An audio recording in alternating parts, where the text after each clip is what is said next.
Hello, I'm Shengyi Qian. Today I'm going to present Associative3D Volumetric Reconstruction from Sparse Views. This is a joint work with Linyi and David Fouhey. From these two images, humans can easily identify corresponding objects and reconstruct the scene. The goal of this paper is to give the same ability to computers. Given two images with unknown relationship, our system can produce a single, coherent volumetric reconstruction. This requires core ability to extract 3D information from multiple RGB images of the scene. Therefore, we represent the scene with a factored representation, which splits the scene into per-object voxel grids with a transformation to place it into the scene, so that corresponding objects can be merged. We also add between-camera transformation, which is the relative camera pose between two images. We then talk about our approach. Our first network, namely the camera branch, is the CMS network that predicts the camera translation and rotation between two images. After passing a ResNet50 backbone, we concatenate the feature vectors and pass it through linear layers. We formulate the prediction of translation and rotation as a classification problem to give multiple possible outputs, which we will use later.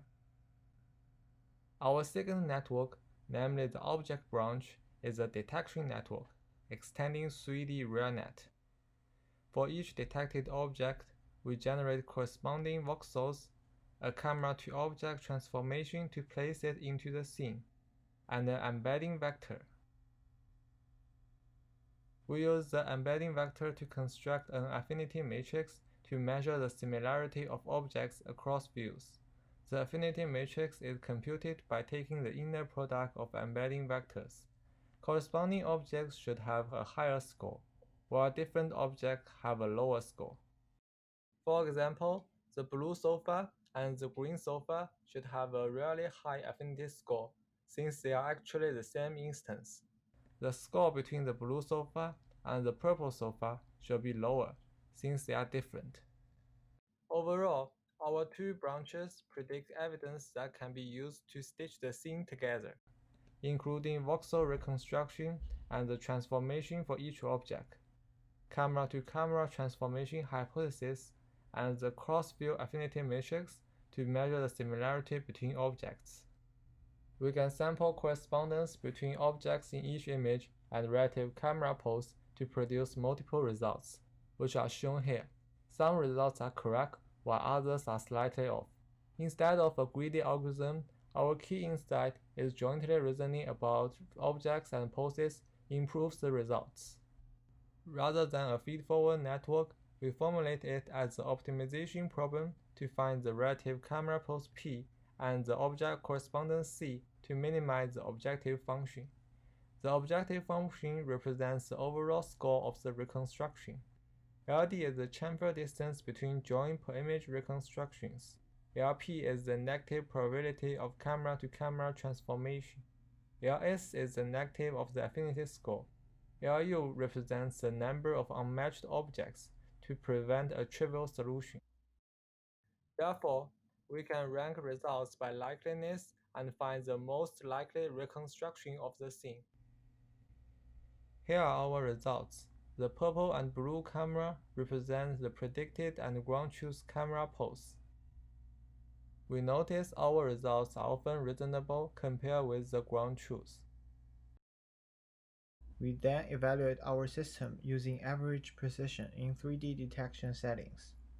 Our baseline considers the top one camera prediction and object association from the affinity matrix.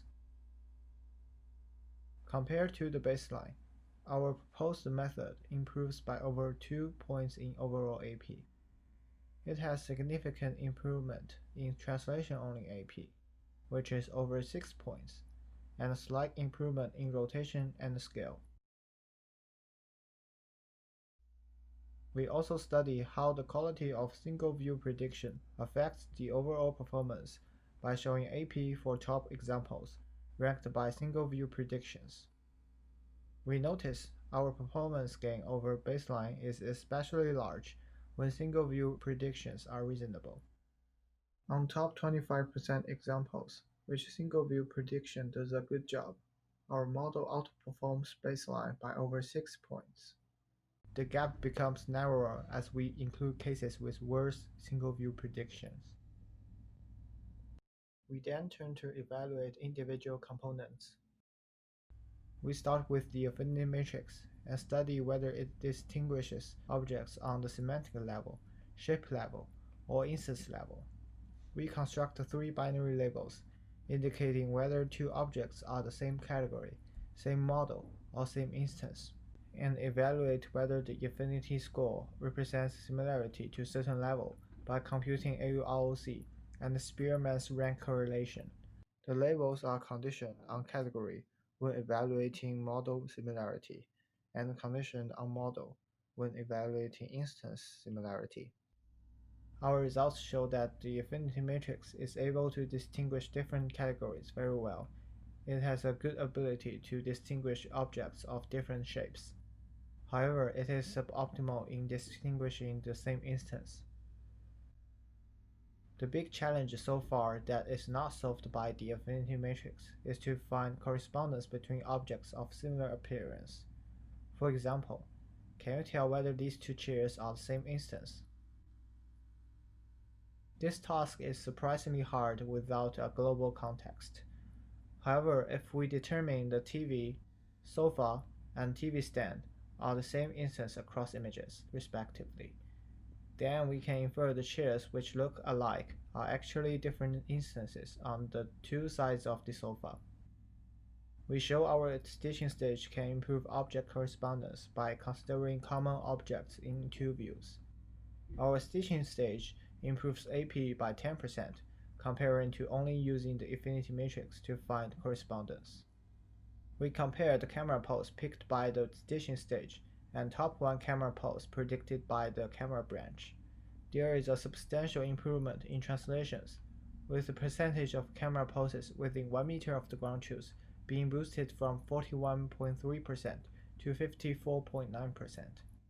The improvement in rotation is smaller, and we believe this is because the network already starts out working well and can exploit the fact that scenes tend to have 3 orthogonal directions.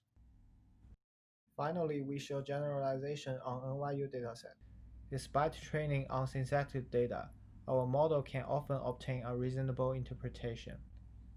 For more information, please visit our project page. Thanks for watching.